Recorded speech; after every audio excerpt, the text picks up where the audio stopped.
중국에는 100년 동안 과학계에서 사라진 존재였던 신비한 원숭이가 있습니다. 깊숙한 야생의 산속에 숨어 살아온 까닭이죠.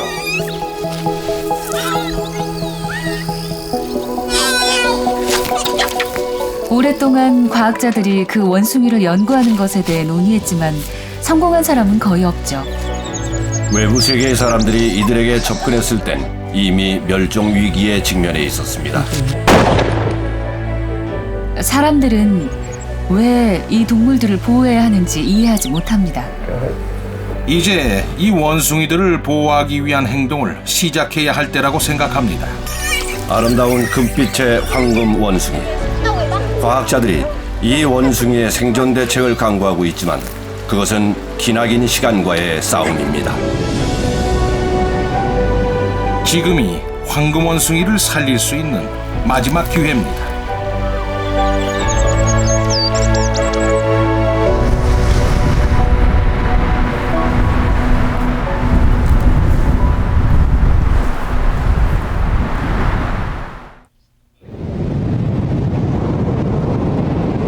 여기는 중국 윈난성 바이마 쇠이샨. 해발 5,000m에 이르는 고산입니다. 겨울에는 기온이 영하로 뚝 떨어지죠.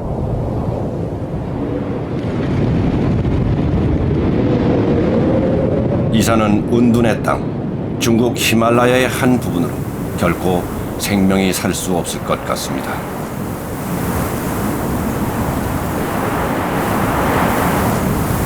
하지만 여기서도 생명은 숨쉬고 있습니다.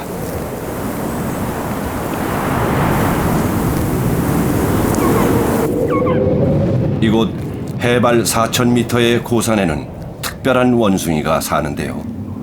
윈난 검은 들창코 원숭이입니다. 중국에서는 보통 검은 황금 원숭이라 부르죠. 황금 원숭이는 서유기에 나오는 손오공의 모델로 잘 알려져 있죠. 윈난 검은 황금 원숭이는 오직 중국의 이곳 산맥에서만 발견됩니다. 세계 어디의 원숭이도 이렇게 높은 고도에서 살지 않습니다. 나뭇잎을 먹는 황금 원숭이들이 이 산림 속에 자리를 잡은 건 수천 년 전입니다.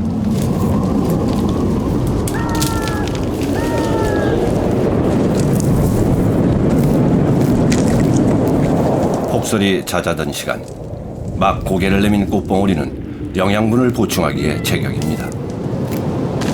긴 겨울을 무사히 견뎌냈다는 의미이기도 하죠. 특별한 위를 가진 황금 원숭이들은 다양한 풀과 나뭇잎도 잘 소화시킬 수 있습니다. 수컷에게 겹겹의 털이 눈에 띄는데요. 열대지방의 원숭이 종과 구별하게 해주는 것이 바로 이 두터운 털입니다. 두꺼운 외피야말로 이곳의 추운 겨울을 견뎌내기 위한 필수품입니다. 그런데 어떻게 이토록 놀랄만한 생명체가 이렇게 고립되고 혹독한 환경에서 생존할 수 있을까요?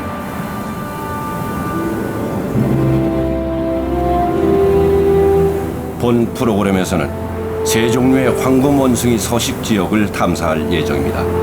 이들 지역은 수줍은 생명체 황금 원숭이가 몇천 마리밖에 남지 않은 곳입니다.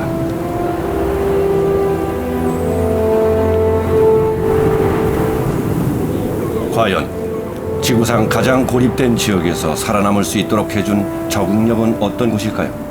그리고 황금 원숭이를 멸종 위기에서 구하려면 어떻게 해야 할까요? 그 해답을 찾아보고자 합니다.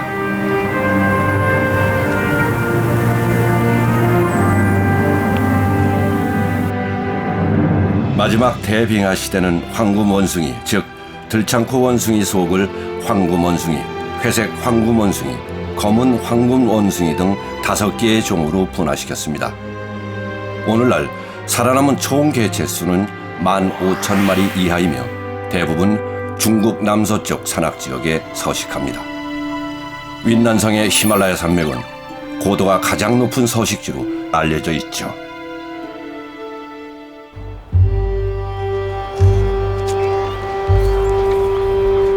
이 척박한 땅에서 살아가는데 가장 문제가 되는 건 먹입니다. 태어난 지 이틀밖에 안 된 검은 황금 원숭이 새끼. 아직 이빨도 없고 할 줄 아는 거랑은 아무것도 없습니다. 이 혹독한 환경에 적응했던 제 부모들만큼이나 기적의 산물이죠. 봄을 코앞에 두고 있지만 여전히 먹이를 구하긴 힘든 시기.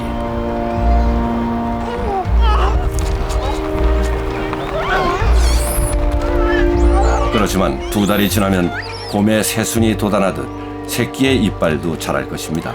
그러면 스스로 먹이도 먹을 수 있겠죠. 어린 황금 원숭이 새끼는 자연이 정해놓은 리듬에 맞춰야지만 이 힘겨운 땅에서 살아남을 수 있을 겁니다.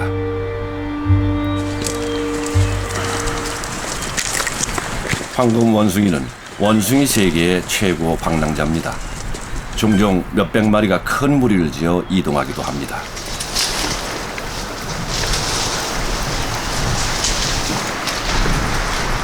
겨울이 되면 먹이를 찾아 먼 길을 떠나지 않으면 안 됩니다.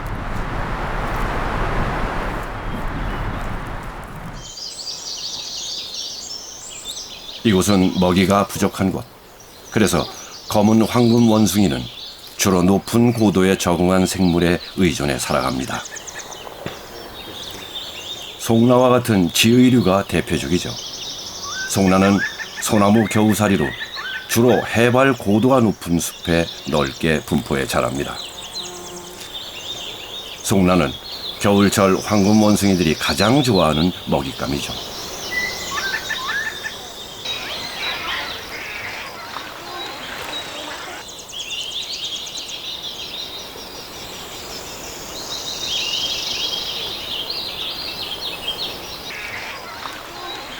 그러나 송라는 이 산맥의 가장 높은 곳에서만 자라며 뜯어먹고 나서 다시 자라는 데에는 몇 년이 걸린다고 합니다. 어쨌건 황금 원숭이는 이렇게 높은 고도에서 끈질기게 살아남았습니다.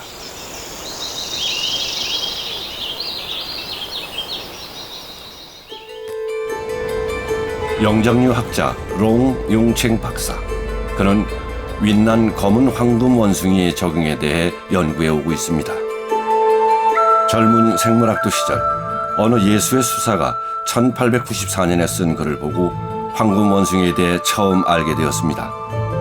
이 글에는 윈난성 바이마쉐이샨의 아름드리 소나무 숲에 인간과 거의 흡사한 용모를 지닌 신비스러운 원숭이가 살고 있다고 적혀 있었습니다. 그 후 근 80년 동안 이 원숭이들은 사람들의 시야에서 사라지고 말았습니다. 세계의 많은 과학자들은 이 원숭이가 사라져 자취를 감췄을 것이라고 말합니다. 우리는 그들을 다시 볼 수 없을지도 몰라요. 1960년대 고지대 산에 사는 대형 원숭이 한 마리가 발견됐다는 보고가 있었지만 본 사람은 거의 없습니다. 황금 원숭이들이 발견되는 숲은 보호 목록에 등재됐죠. 과학자들은 황금 원숭이의 생존에 관한 결정적 증거를 찾아 나섰습니다. 그런데 그 증거는 뜻밖의 방법으로 발견됐습니다. 누군가 길거리에서 원숭이 골격을 잔뜩 쌓아놓은 채 파는 것을 봤어요. 롱 박사가 발견한 황금 원숭이 뼈는 모두 12개. 고기를 노리는 사냥꾼들에게 주었던 것입니다. 그리고 원숭이 뼈는 시장에서 약재로 팔렸죠.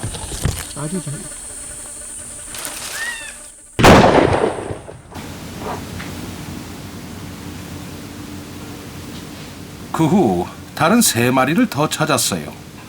그래서 다 합쳐 15개의 골격을 박스에 넣어 쿤밍으로 돌려보냈죠. 어쩌면 이 뼈는 보호동물들을 대량 학살한 증거일 수도 있습니다. 하지만 이러한 사실과는 별개로 과학자들이 황금 원숭이를 연구할 수 있는 첫 번째 기회를 주었습니다.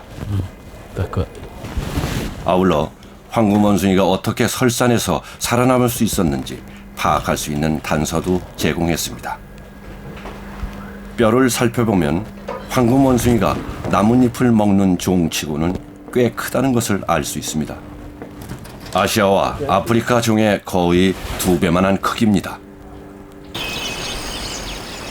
그런데 이 원숭이의 얼굴을 자세히 보면 다른 원숭이와는 뭔가 차이가 있는데요. 코뼈가 없습니다.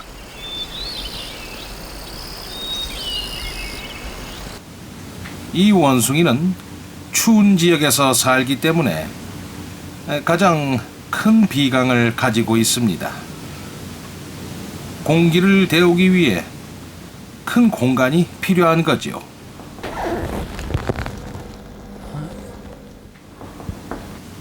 이것은 거대한 원숭이입니다. 일종의 추운 기후에 대한 적응이라고 생각합니다. 일반적으로 나뭇잎을 먹는 원숭이는 먹이를 얻기 위한 이동거리가 짧습니다. 하지만 덩치가 큰 황금 원숭이의 활동 범위는 상대적으로 더 넓죠. 특히 겨울에는 더 멀리까지 이동합니다. 우두머리 수컷이 이끄는 검은 황금 원숭이 가족은 먹이를 구하기 위해 긴 여정을 시작했습니다. 이들의 이동은 큰 무리를 이루고 활동 범위는 60제곱킬로미터에 달합니다.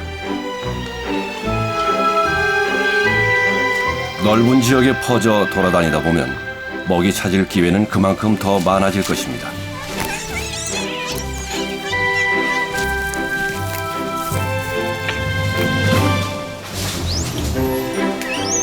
울음소리는 빽빽한 숲속에서 서로 간의 연락수단입니다. 특화된 식단 송나는 긴 여정을 떠나온 이들의 에너지를 보충하기에 더할 나위 없습니다. 이들이 추운 고산 숲속에서 생활할 수 있는 것은 두터운 털 덕분이죠.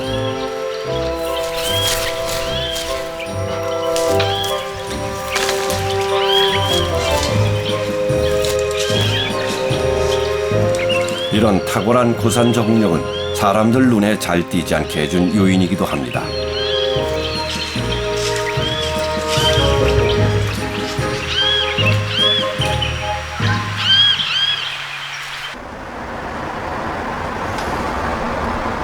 샌디에고 동물원 영장류 학자 치아탄 박사.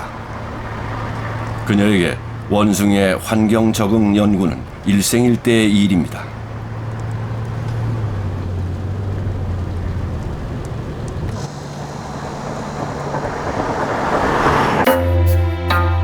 치아탄 박사는 중국에서 가장 보기 힘든 원숭이 종을 연구하고 있습니다. 바로 구이저우 회색 황금 원숭이입니다.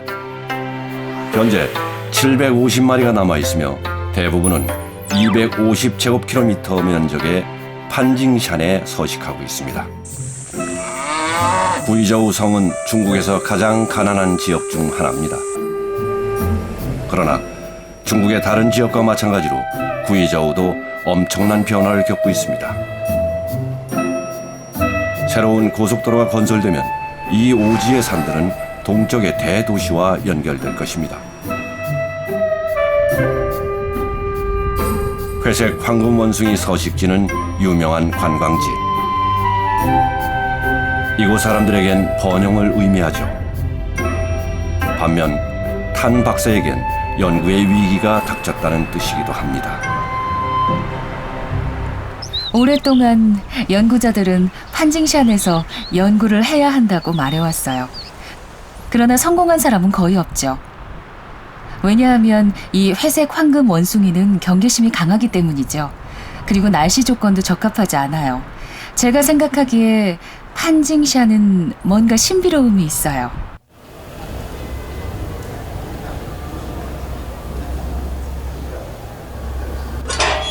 회색 황금 원숭이는 보기 힘든 것으로 악명 높습니다.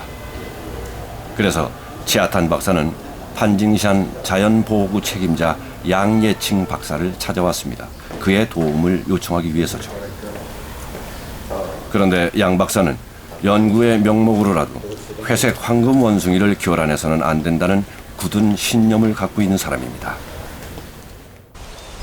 회색 황금 원숭이를 관찰할 때 멀리 떨어져 있으세요. 그들을 교란시킬 수 있으니 많은 사람들을 한꺼번에 데려오진 마세요. 그리고 그들에게 먹이를 주려고 하지 마세요. 우린 여기서 감히 그렇게 하지 않아요. 당신이 야생동물을 보호하려고 한다면 반드시 이 규칙을 따라야 해요.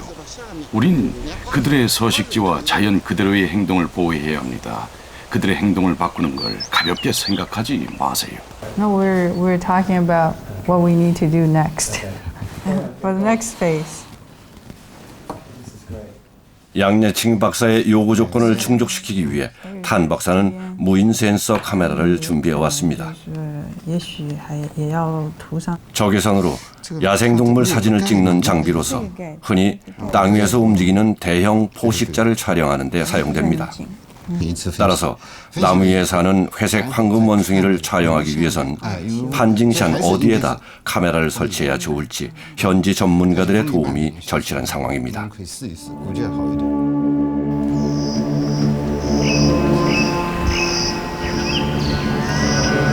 회색 황금 원숭이가 사는 데로 가는 길은 꼬박 하루가 걸립니다.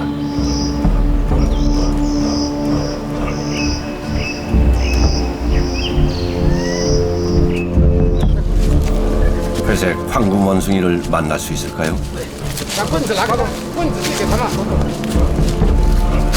먹이 흔적은 여기저기서 확인됩니다만 아직 직접 목격하지는 못하고 있습니다. 판징샤는 1년 내내 안개에 쌓여 있죠. 산 정상부에 있는 대나무 숲은 해치고 들어가기도 힘든 곳입니다.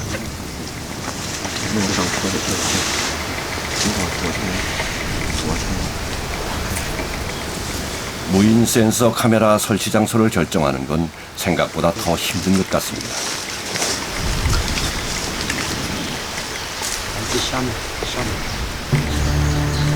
과학자들의 연구를 돕는 것일까요? 희귀한 구이저우 황금 원숭이 가족이 마침내 모습을 드러냈습니다.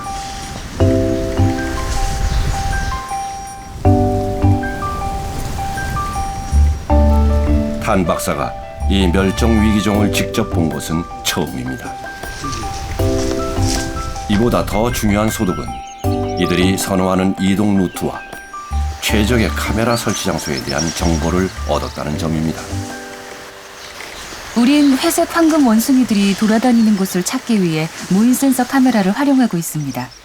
원숭이들은 인간과 똑같아요. 그들은 언제나 다니는 특정한 길이 있어요. 그들은 나무 위의 고속도로를 여행하는 거죠. 나무 위의 고속도로를 찾는 것은 사진 촬영의 핵심입니다.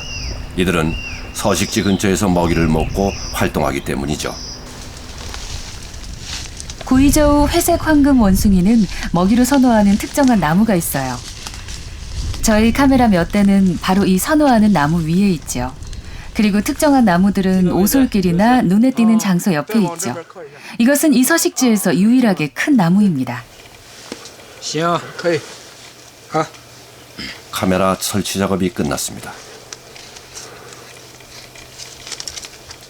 탄 박사는 이 카메라를 통해 구이저우 회색 황금 원숭이들이 어떻게 이 산에 적응해 생활하고 있는지 밝히고 싶어 합니다. 1000km 북동쪽 중국 중부지방 산맥에는 황금 원숭이 종 중 가장 큰 집단이 서식하고 있습니다. 그중 후베이 성의 선농지야 국립자연보호구숲에서 이 종의 생존에 관한 중요한 단서를 얻을 수 있습니다. 이곳의 풍부한 생물 종다양성은 1000마리 이상의 황금 원숭이들에게 보금자리를 제공하고 있습니다. 해발 고도 4000m에서 나무를 자유자재로 오르내리는 녀석. 고개사가 따로 없습니다.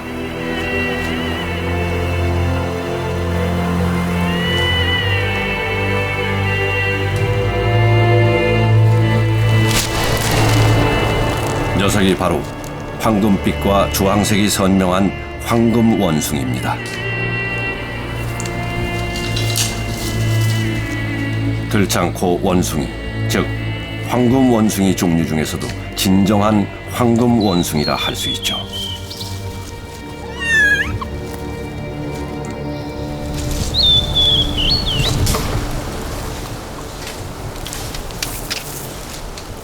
황금 원숭이는 복잡한 사회 질서를 유지하고 있습니다.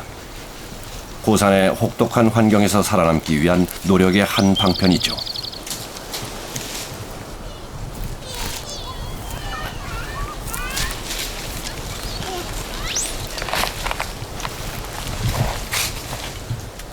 모든 황금 원숭이가 그렇듯 이 녀석도 겨울의 끝자락에서 태어났습니다. 아직 배워야 할 게 너무 많습니다. 새끼들은 부모의 행동을 보면서 학습하죠.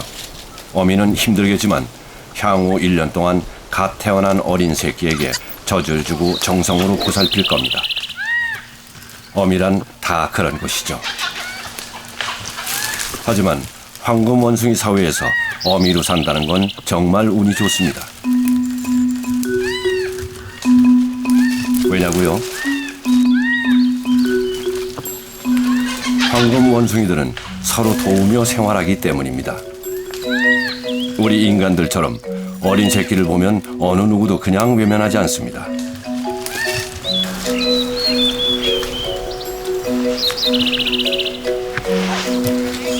어디를 둘러봐도 이웃의 새끼를 안아주려 안달이네요.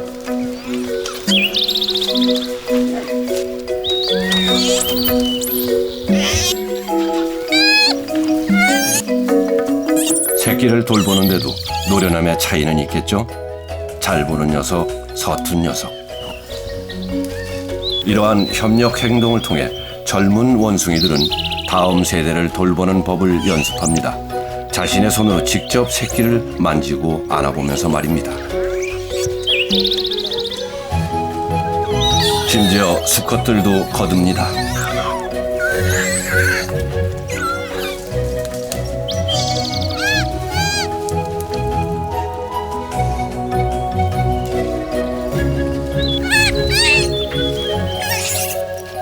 새끼는 어린 시절 내내 누군가 안아주고 손질하고 보호해 줄 것입니다. 원하지 않더라도 말입니다. 이런 돌보는 행동은 어미가 이제 됐다고 얘기할 때까지 계속된다고 합니다.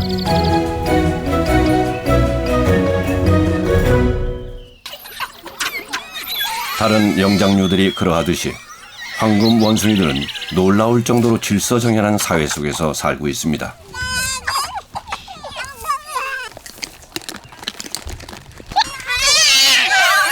새끼에서 우두머리 수컷에 이르기까지 예외는 없죠.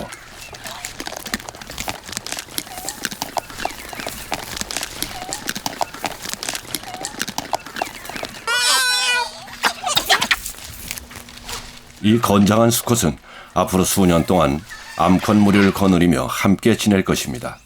암컷들은 그의 가족이고 새끼를 함께 키울 책임이 있습니다. 암컷들은 먹이를 찾고 새끼를 돌보는 데만 몰두합니다.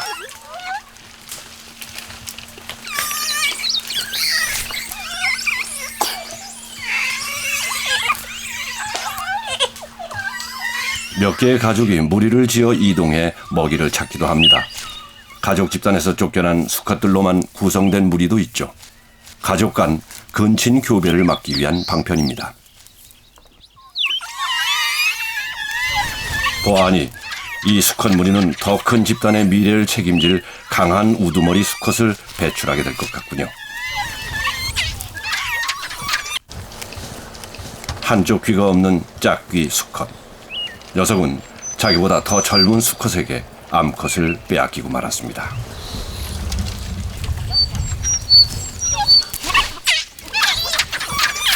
권력을 승계한 수컷은 기웃거리는 수컷이 나타나자 재빨리 쫓아내버립니다.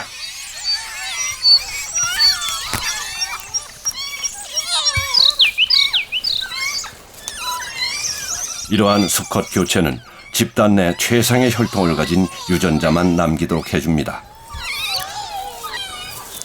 미혼의 수컷에게 선택은 단 두 가지. 수컷 무리로 들어가거나 아니면 다른 무리 속에서 새로운 기회를 엿보는 것입니다. 영장류 중에서도 독특한 황금 원숭이의 다층적 사회구조. 이는 질서의 균형을 유지해 구성원들의 생존을 보장하기 위함입니다.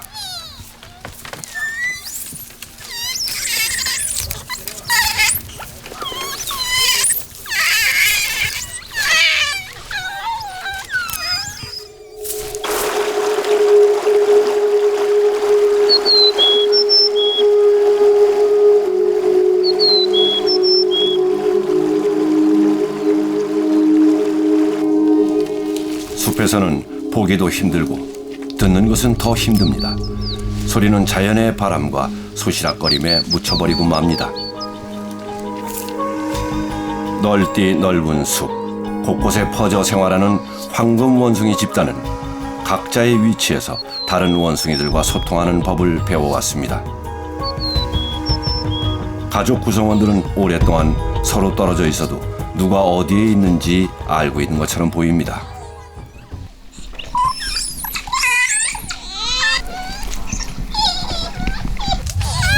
여러 가지 특정 음을 내거나 가족 구성원 모두 알아들을 수 있는 울음소리를 내 서로에게 얘기하고 소통하죠.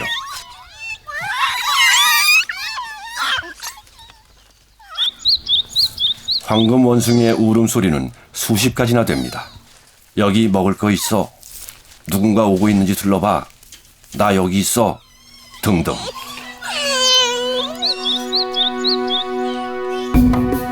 과학자들은 황금 원숭이가 얼마나 다양한 발성을 내는지, 어떻게 사용하는지 이제 막 연구하기 시작했습니다. 예를 들면 이동할 때 의사결정 구조는 무엇인가? 그 결정은 누가 하는가? 물론 사람들의 눈엔 그냥 일어나는 일처럼 보이지만 말입니다.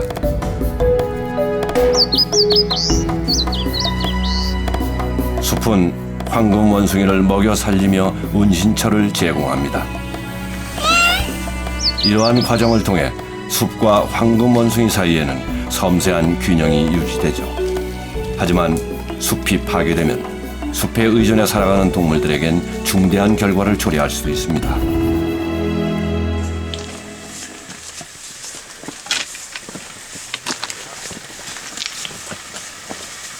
황금 원숭이를 연구하는 과학자들이 숲 순찰에 나섰습니다.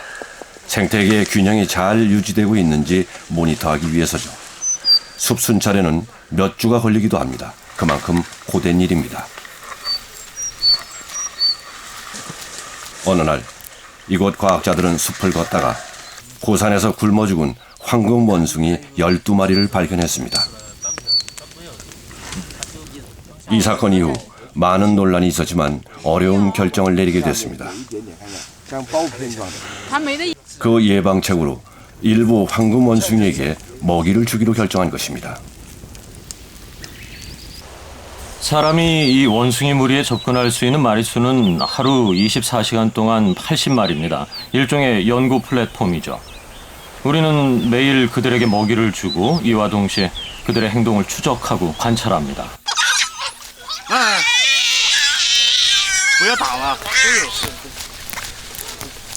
엄밀히 말하면 야생의 황금 원숭이들에게 먹이를 주는 건 일정한 영향을 줄 수 있습니다. 심지어 인간의 개입은 황금 원숭이의 야성을 없앨 수도 있어요.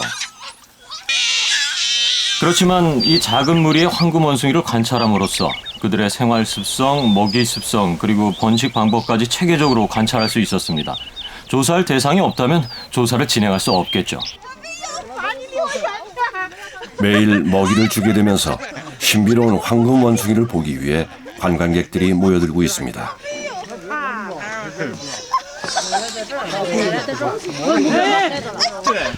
어쩌다 운이 따르면 황금 원숭이가 가까이 다가오기도 합니다.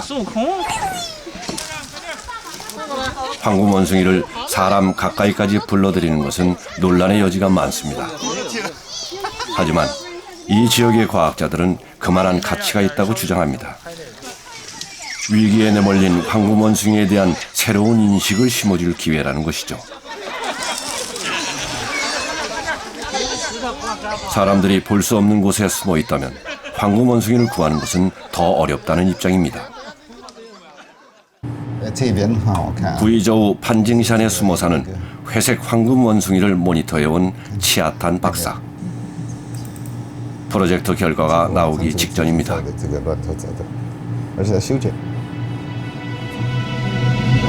결과는 기대 이상입니다. 오랫동안 눈에 잘 띄지 않던 구이저우 회색 황금 원숭이. 이렇게 근접 촬영한 사진은 처음입니다. 그동안 베일에 가려졌던 회색 황금 원숭이의 활동 영역과 행동을 파악하는 데 큰 도움을 주었습니다. 그런데 과학자들의 시선을 사로잡는 또 다른 사진이 있습니다. 한밤중에 활동을 하는 모습입니다. 지금까지 거의 모든 영장류는 낮에만 활동하는 것으로 여겨졌습니다. 그래서 어둠 속에서 먹이를 찾아다니는 사진은 뜻밖의 성과입니다. 많은 사람들은 동물이 주행성이면 낮에만 잘 볼 수 있는 눈의 구조를 가졌을 것이라 생각하는 경향이 있었습니다. 우리는 구이저우 회색 황금 원숭이를 통해 새로운 사실을 발견했습니다. 이들은 빛이 거의 없는 조건에서도 잘 볼 수 있는 능력을 가지고 있어서 야간의 어둠 속에서도 돌아다닐 수 있어요. 치아탄 박사는 회색 황금 원숭이의 서식지가 항상 구름이 끼는 산 정상이다 보니 빛이 거의 없는 조건에 적응한 결과라고 주장합니다.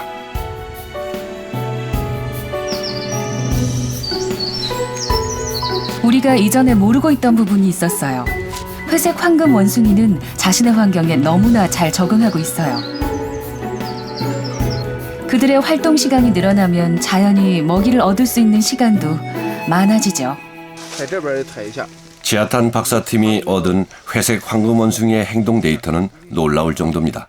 또한 판징샨에 대한 새로운 사실도 확인을 할 수 있었습니다. 사냥꾼이 찍힌 사진이 있어요. 핵심 연구 지역으로 들어가는 관광객들의 사진도 있고요. 구이저우 회색 황금 원숭이는 매우 위험에 처해 있어요. 우리도 그들 가까이에 가는 것을 최대한 피하고 있습니다. 때문에 그들은 사람들을 항상 두려워할 거예요. 또한 사냥꾼이 왔을 때는 언제 피해야 하는지 알고 싶어 합니다.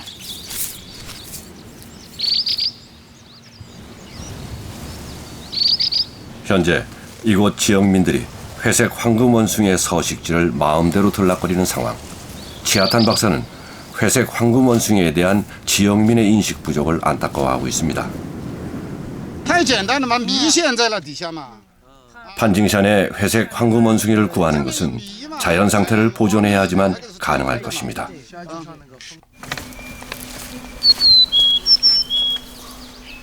사람들의 행동을 변화시키는 것에 동의한다고 해도 그런 변화는 결코 좋은 결과를 얻지 못했어요. 특히 이런 곳, 이렇게 작은 지역에서요. 만약 당신이 어떤 피해를 주었다고 칩시다. 그걸 바로잡으려 할 땐 이미 너무 늦고 맙니다. 후회한들 소용이 없죠. 사실 양 박사의 주장은 타당한 생각이라 할 수 있습니다. 사람들이 황금 원숭이 서식지로 들어가게 놔둔다면 황금 원숭이는 살아남지 못할 것입니다. 황금 원숭이 서식지는 보호지역으로 설정되어 있지만 중국 전역에는 몰래 들어가려고 하는 사람들로 넘쳐납니다.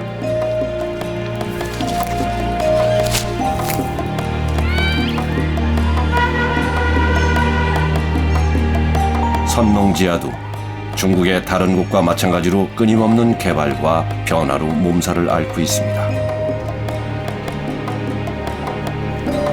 과거 이곳 자연보호구는 고립된 지역이어서 사람의 발길이 닿지 않은 숲이 많았습니다. 그러나 인도와 고속도로로 인해 황금 원숭이의 기존 안식처는 단절되고 말았습니다.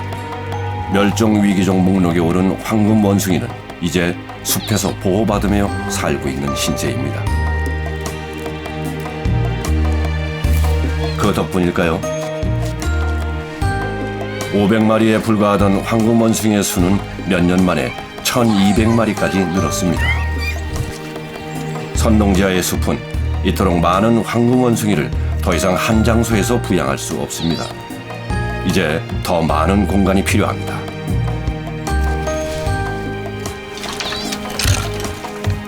황금 원숭이의 서식 범위를 국립공원 밖으로 넓힐 수 있다면 새로운 무리를 형성할 수 있고 그 수 또한 늘어날 수 있을 것입니다.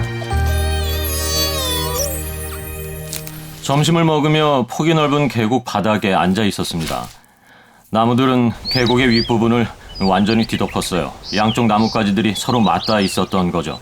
황금 원숭이들은 그 가지를 이용해 우리들 위쪽을 건너다녔습니다.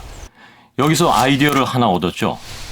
만약 우리가 이런 종류의 나무를 길 양쪽에 키워서 일종의 공중 횡단 통로를 만들면 사람들의 교통을 간섭하지 않으면서 동시에 황금 원숭이의 이동 통로도 마련할 수 있을 겁니다.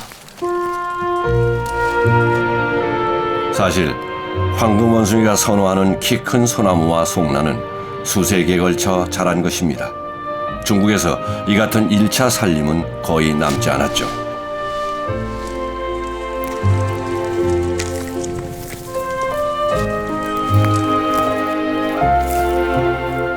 윈난의 롱 박사는 나무길을 조성하는 장기 프로젝트도 필요하지만 기존 서식지를 보호하는 것이 더 시급하다고 주장합니다. 황금 원숭이는 넓은 지역의 활동 영역을 필요로 하기 때문에 윈난의 황금 원숭이 서식지를 보호한다면 수천 킬로미터의 훼손되지 않은 숲을 보존할 수 있는 부가 이득이 생긴다는 것입니다. 우리는 4,000제곱킬로미터의 1차 산림을 보호할 수 있습니다. 이는 중국에 남아있는 전체 1차 산림의 5%에 해당합니다. 지금이야말로 황금 원숭이에 대한 보호 조치를 할 수 있는 적기입니다.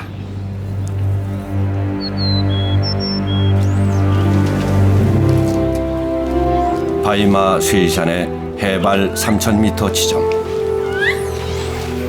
윈난 황금 원숭이 무리에게도 봄이 찾아왔습니다.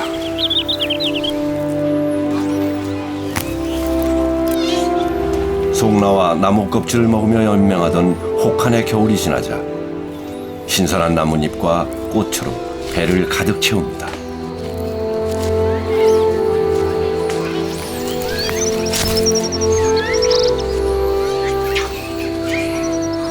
풍요의 계절, 한철의 호사입니다.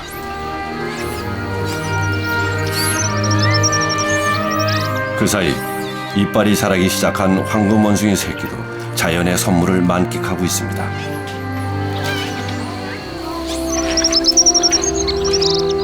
황금 원숭이는 털을 골라주면서 가족과 무리의 유대를 강화시킵니다. 그것은 암컷 사이에서도 마찬가지죠.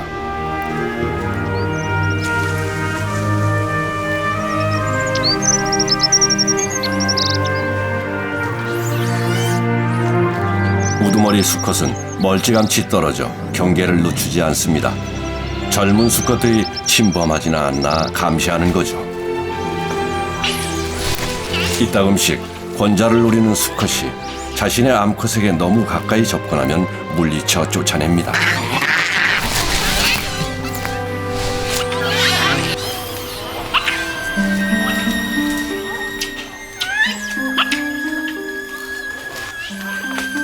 이렇게 황금 원숭이는 우두머리 수컷을 중심으로 그들만의 질서를 유지하고 대를 이어갑니다.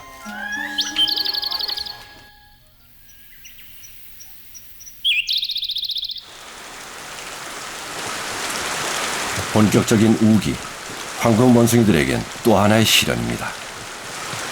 어미는 새끼를 안고 나뭇잎 아래로 몸을 피해봅니다.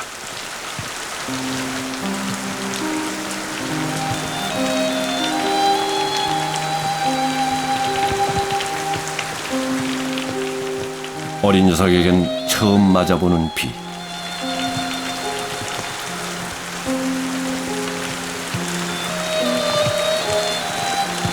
비를 이기는 법도 배워야 합니다.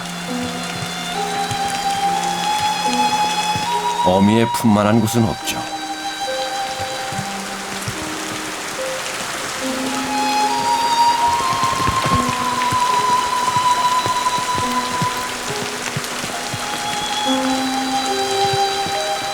이렇게 황금 원숭이 가족은 서로의 체온을 나누며 우기를 견뎌냅니다.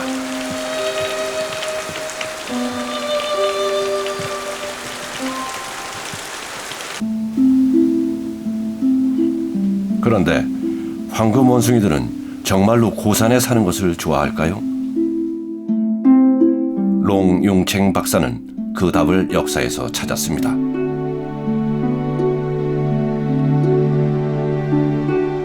500년 전부터 윈난 지방에 전해오는 원숭이 관찰 기록을 샅샅이 뒤져 지도에 표시했는데요. 그 결과는 놀라웠습니다. 처음에는 저도 다른 사람들처럼 황금원숭이가 해발이 높은 서식지를 정말로 좋아한다고 생각했습니다. 하지만 실제로는 그건 사실이 아니에요. 심지어 400~500년 전만 해도 황금원숭이는 중국 대부분의 지역에서 어디서든 찾아볼 수 있었습니다. 코가 들려 있어서 들창코 원숭이로 명명된 황금원숭이. 불과 몇백 년 전만 해도 지대가 높은 숲뿐만 아니라 중국의 대부분 지역에서 서식했다고 합니다. 하지만 점차 그 서식지는 줄어들어 이제 일부 지역밖에 남지 않았습니다. 만약 신선한 나뭇잎과 과일이 있는 저지대 계곡과 그렇지 않은 고지대 소나무 숲 중 선택하라고 한다면 황금원숭이는 어느 쪽을 선택할까요? 당연히 저지대 숲이라고 하네요.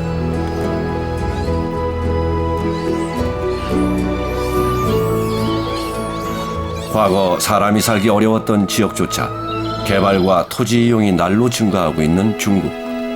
사람이 숲속으로 접근해 들어갈수록 황금원숭이는 사람이 살지 않는 곳으로 숨어들 수밖에 없었습니다. 다른 선택권은 없었던 것이죠. 만약 이것이 사실이라면 황금원숭이를 지대가 높은 산으로 내몬 것은 무엇일까요? 롱 박사는 다음과 같이 설명합니다. 이곳 지역 사람들의 사냥 역사는 오래됐어요. 정말 사냥을 많이 했습니다. 그 원인은 바로 황금원숭이의 사냥이었습니다. 중국에서 황금원숭이 사냥은 불법으로 엄격하게 금지되어 왔습니다. 하지만 최근 이 고지대의 산에서도 농작물 재배가 이루어지기 시작했습니다.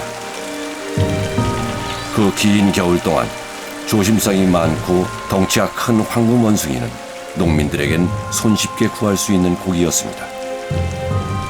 바이마 쇠이산에 위치한 리수 마을. 이곳의 노인들은 아직까지도 어릴 적 이 대형 원숭이를 사냥하던 얘기를 기억하고 있습니다.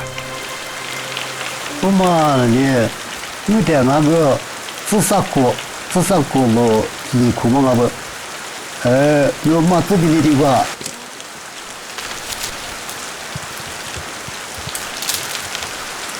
그러면 뭐 되시마 가 이하서 우르 빠지가 이하서니 여기 거리 물이 뭐나 물이 무엇이냐고 와. 아와무 그거 되나. 신이나 우르시는 시하고 수즈티즈나 점이 주더고 내가 점이 얼마나 알리 이트가 아크슈아 어디드나 시아트가 이크슈아 그다음에 이 고토마나네 근데 기지나 레카 고추사고 시그냐고 에이지나네 요 수화수의话也挺高就是一年什么也不过西子国家个황금원숭이를 몰아낸 주범은 지난 몇백 년 동안 중국의 숲 깊숙이 정착해 살던 주민들입니다. 이들이 황금원숭이들을 기존의 선호 서식지에서 현재의 산꼭대기 지역으로 강제로 내몬 것이죠. 다행히도 황금원숭이를 이해하려 노력하는 과학자들이 많아지고 있습니다. 그리고 더 많은 조사, 연구가 진행되고 있기 때문에 황금원숭이가 생존할 수 있는 가능성도 높아졌습니다.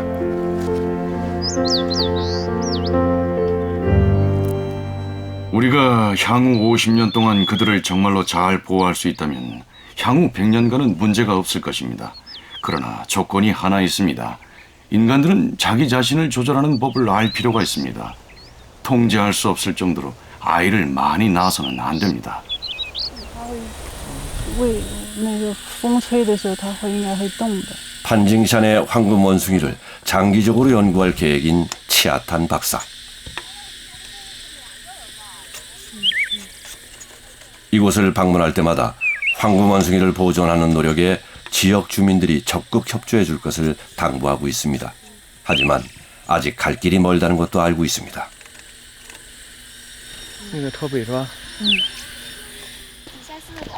전 중국에 왔을 때 깨달은 게 있어요. 중국의 영장류 종이나 생물 다양성을 보존하기 위해서는 지역민과 함께 시작할 필요가 있어요. 动物还是动植物都吃啊。第六。 지역민들은 근처에 자연보호구가 있다는 사실을 알고 있다 하더라도 제대로 된 인식은 거의 없어요. 왜 이러한 동물들을 보존해야 하는지 이해하지 못하죠.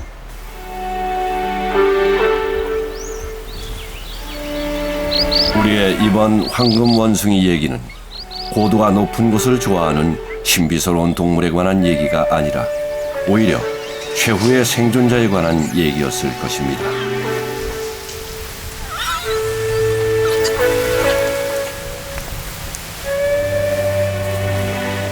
놀라운 영장류 황금 원숭이, 지구상에서 가장 가혹한 지역. 지금까지 사람들이 좀처럼 도전하지 못했던 바로 그 지역에 적응함으로써 살아남았습니다. 바깥 세상 사람들이 이 비밀스러운 원숭이를 공지로 몰아넣고 있기 때문에 그들이 갈 곳은 중국 그 어디에도 남아있지 않습니다.